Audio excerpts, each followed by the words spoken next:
Everyone, this is Tamanna and welcome back to a YouTube channel. कैसे हैं आप सभी? उम्मीद करती हूँ आप सब लोग ठीक होंगे।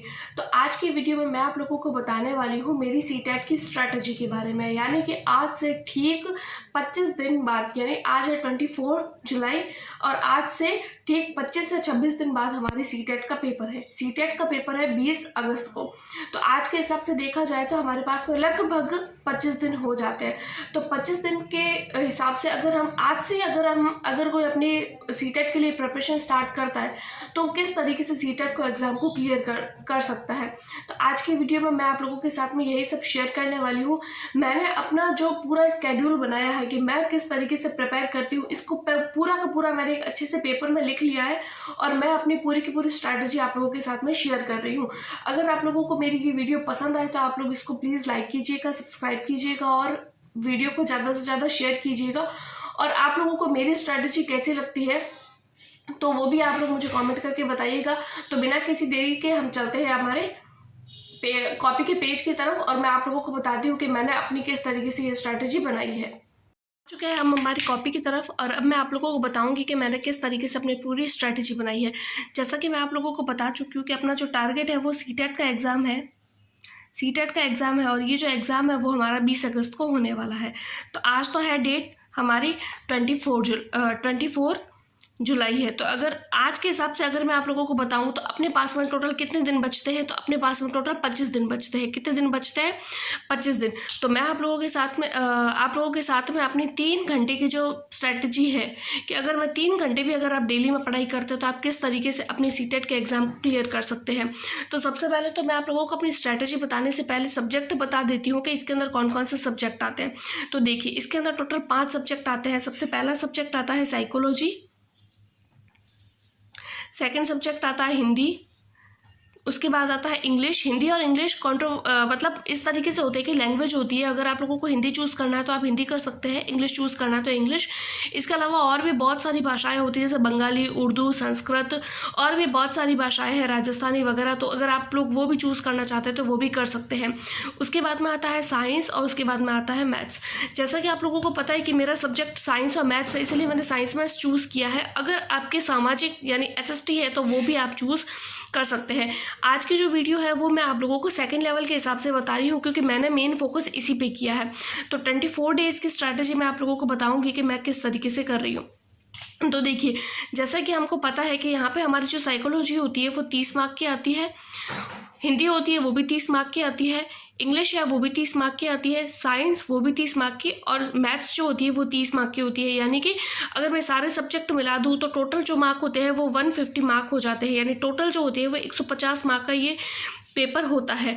इसके लिए अगर मैं पासिंग मार्क बताऊं तो पासिंग मार्क जो होते हैं वो इसके अंदर 90 नंबर होते हैं। यानी अगर हम टोटल 90 नंबर ले आते हैं, 150 में से अगर हमारे 90 नंबर आ जाते हैं तो हम इस एग्ज़ाम को पास कर लेते हैं। इसके लिए ज़रूरी नहीं है कि आप 130, 140, 145 या 150 में से पूरे 150 लाओ, जो पॉसिबल भी नहीं है। और इसके अंदर क्या नेगेटिव मार्किंग होती है? तो जी नहीं, इस एग्ज़ाम के अंदर किसी भी तरीके की कोई नेगेटिव मार्किंग नहीं होती है। अब अगर मैं बात करूं कि 30-30 नंबर के जो मार्क होते हैं वो किस तरीके से डिवाइड रहता है, तो वो देखिए, वो कुछ इस तरीके से डिवाइड रहते हैं कि देखिए, साइकोलॉजी होती है वो पूरी की पूरी 30 मार्क की आती है। हिंदी जो होती है, हिंदी में हिंदी में 30 नंबर की टोटल होती है, जिसमें 15 नंबर जो होते हैं वो तो आता है कंटेंट, यानी कि जैसे हिंदी से रिलेटेड जो ग्रामर वगैरह, पैसेज वगैरह होते हैं वो आते हैं। और 15 नंबर की इसके अंदर पेडागोजी आती है, यानी कि साइंस को किस तरीके से पढ़ाया जाता है वो आती है। इंग्लिश की बात करूँ तो इंग्लिश में भी सेम वैसा ही रहता है, 15 मार्क का कंटेंट आता है और 15 मार्क की पेडागोजी आती है। साइंस की बात करूँ तो साइंस में भी ठीक वैसे ही होता है, 15 मार्क कंटेंट, यानी कि जो NCERT की बुक्स होती है वो उसमें से क्वेश्चन आते हैं 6ठी, 7वीं, 8वीं में से, और 15 मार्क जो होती है उसकी फिर से यहाँ पे पेडागोजी आ जाती है। फिर अगर मैं मैथ्स की बात करूँ तो मैथ्स में भी ठीक वैसे ही रहता है। और अगर आपके साइंस मैथ्स नहीं है तो उसमें आपके टोटल जो 60 मार्क की हो जाती है वो SST, मान लीजिए आपके साइंस और मैथ्स सब्जेक्ट नहीं है, आपके SST सब्जेक्ट है, तो SST सब्जेक्ट आपके 60 नंबर का आ जाता है, 60 मार्क का आ जाता है, जिसमें 30 नंबर के आपके कॉन्टेंट होता है, 30 नंबर का कॉन्टेंट होता है, 60 में से 30 नंबर कंटेंट होता है और 30 नंबर की पेडागोजी आती है। तो वो भी पेडागोजी तो सारे सब्जेक्ट में सेम ही होती है, सारे सब्जेक्ट के लगभग एक जैसे ही होती है। अब अगर मैं बताऊँ मेरे स्ट्रैटेजी के बारे में कि मैं 25 दिन में इसको किस तरीके से कंप्लीट करने वाली हूँ, तो सबसे पहले देखिए, सबसे पहले तो मैं इसके अंदर अगर करने वाली हूँ तो मैं ज़्यादा से ज़्यादा तो टेस्ट देने वाली हूँ। जैसे अगर मैं डेली का अगर मैं 2 सब्जेक्ट भी पढ़ती हूँ, मान लीजिए मैंने एक दिन में साइकोलॉजी पढ़ी है और हिंदी पढ़ी है, तो इन दोनों सब्जेक्ट को ही मैं पढ़ूंगी। मान लीजिए मैंने इसको 5 दिन कंटिन्यू पढ़ा, तो 5 दिन में मैं इन दोनों सब्जेक्ट को आसानी से कवर कर सकती हूँ। उसके बाद में अगले 5 दिन में मैं इंग्लिश और साइंस पढ़ सकती हूँ। या फिर अगर मैं ऐसे बताऊँ कि अगर मैं साइकोलॉजी को सिर्फ 5 दिन में पढ़ती हूँ, साइकोलॉजी को अगर मैंने 5 दिन में पढ़ा, 5 दिन मैंने हिंदी पढ़ी, 5 दिन मैंने इंग्लिश पढ़ी, 5 दिन मैंने साइंस पढ़ी, 5 दिन मैंने मैथ्स पढ़ी, अगर इस तरीके से भी मैं करूँ तो फिर अगर मैं 5-5 दिन में अगर मैं डिवाइड करती हूँ तो भी मेरे 25 दिन में पूरी की पूरी यानी कि पूरे की पूरा जो सिलेबस है वो मैं कंप्लीट कर सकती हूँ। अगर मैं 5-5 दिन की बात नहीं करके अगर मैं सिर्फ 4 दिन की बात करूँ कि अगर मैं एक सब्जेक्ट को 4 दिन में भी कंप्लीट करती हूँ, 4-4 दिन में, तो भी 4-5 20 होते हैं, 20 डेज में मेरा सिलेबस कंप्लीट हो जाएगा। और उसके बाद में मैं 5 दिन फिर से यानी 20 दिन में अगर मेरा सिलेबस कंप्लीट हो जाता है तो भी मैं 20 दिन में मेरा सिलेबस कंप्लीट हो जाएगा। और अगले 5 दिन मैं अपने प्रीवियस ईयर लगा सकती हूँ और उसके साथ साथ मैं टेस्ट भी दे सकती हूँ। इसके कारण मेरी पूरी की पूरी जो ये एग्ज़ाम जो है वो उसकी स्ट्रैटेजी कंप्लीट हो जाएगी। अब मैं आपको लोगों को बताती हूँ कि मैं टेस्ट कहाँ से दूंगी और मैं इसको कंटेंट को पढ़ कहाँ से रही हूँ, तो वो मैं आप लोगों को बता देती हूँ कि टेस्ट के लिए तो देखिए मैंने अलग से कोई भी कोर्स नहीं खरीदा है, तो मैं आप लोगों को बता देती हूँ एज अ टेस्ट मैं सिर्फ प्रीवियस ईयर दे रही हूँ। और मैंने कोर्स कहाँ से खरीदा है, तो मैंने कोई कोर्स नहीं खरीदा है। मेरे पास में 6ठी 7वीं 8वीं यानी कि 6th 7th और 8th इन तीनों के NCERT की बुक्स है, तो वो NCERT की बुक से ही मैं सारी की सारी जो है वो प्रिपरेशन कर रही हूँ। आई होप सो आपको ये मेरी जो पूरी की पूरी स्ट्रैटेजी है वो पसंद आ गई होगी।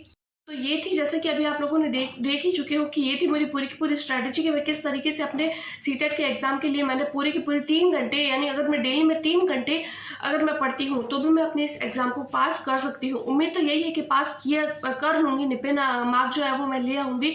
अगर आप लोगों को इससे रिलेटेड कोई भी सजेशन है या कोई भी डाउट है या कोई भी ऐसा क्वेश्चन है या फिर मेरी वीडियो में अगर क्वालिटी को कुछ भी यानी ऐसा कोई कंटेंट या फिर सीटेट के एग्जाम को लेकर कोई भी ऐसी क्वेरी है तो आप मुझे कमेंट करके बता सकते हैं, मैं आप लोगों के साथ में ज़रूर शेयर करूँगी। आज की वीडियो में सिर्फ इतना ही, मिलते हैं अगली वीडियो में, तब तक के लिए टेक केयर, बाय बाय।